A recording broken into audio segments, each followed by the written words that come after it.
बिस्मिल्लाहिर्रहमानिर्रहीम। अस्सलाम वालेकुम दोस्तों, मस्जिद अल हराम के इंतज़ामिया ने ग़िलाफ़ काबा का निचला हिस्सा 3 मीटर ऊपर उठा दिया।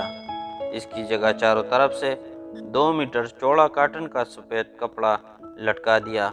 हज मौसम ख़त्म होने पर ग़िलाफ़ काबा बहाल कर दिया जाएगा। ग़िलाफ़ काबा रमज़ानुल मुबारक और हज अय्याम में ऊपर उठाया जाता है।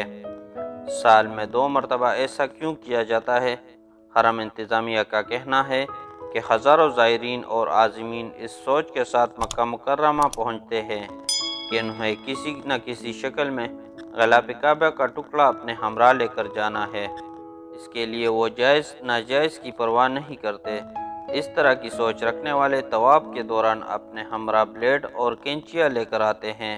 यूँ ही उन्हें मौका मिलता है तो वो ग़िलाफ़ काबा का कुछ हिस्सा काट कर महफूज कर लेते हैं। कभी कभी ये काम ग्रुप की शक्ल में भी अंजाम दिया जाता है। हज अय्याम और रमज़ान मुबारक के दौरान मस्जिद अल हराम में गैर मामूली रश होता है। इसका भी फ़ायदा उठाया जाता है। ग़िलाफ़ काबा के ऊपर उठाने से सबसे बड़ी वजह यही है कि इस किस्म के गैर दीनी और गैर इल्मी सोच रखने वालों की कार्रवाई से बचाया जाए। ग़िलाफ़ काबा का ऊपर उठाने का दूसरा सबसे बड़ा इसे साफ रखना है। बहुत सारे ज़ायरीन अक़ीदत में ग़िलाफ़ काबा चूमते हैं और इससे लिपट जाते हैं। इससे ग़िलाफ़ काबा मैला हो जाता है। और ग़िलाफ़ काबा को ऊपर उठाने का तीसरा सबसे बड़ा सबब ये भी है कि कई ज़ायरीन ऐसे होते हैं जो अक़ीदत में ग़िलाफ़ काबा को पकड़कर लटक जाते हैं। इससे एक तरफ तो ग़िलाफ़ काबा मुतासर होता है, दूसरी जानिब ज़ायरीन को भी नुकसान पहुँचने का खतरा पैदा हो जाता है। इससे बचाने के लिए ग़िलाफ़ काबा को ऊपर उठा दिया जाता है।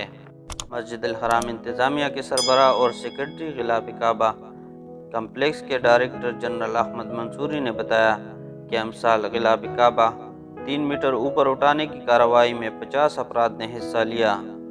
हज मौसम ख़त्म होते ही ग़िलाफ़ जैसा कि पहले ऊपर से नीचे तक खाना काबा के ऊपर पड़ा था वैसे ही कर दिया जाएगा और नया ग़िलाफ़ 9 ज़ुल्हिज्जा के वक़ूफ़ अरफ़ा के रोज़ तब्दील किया जाएगा।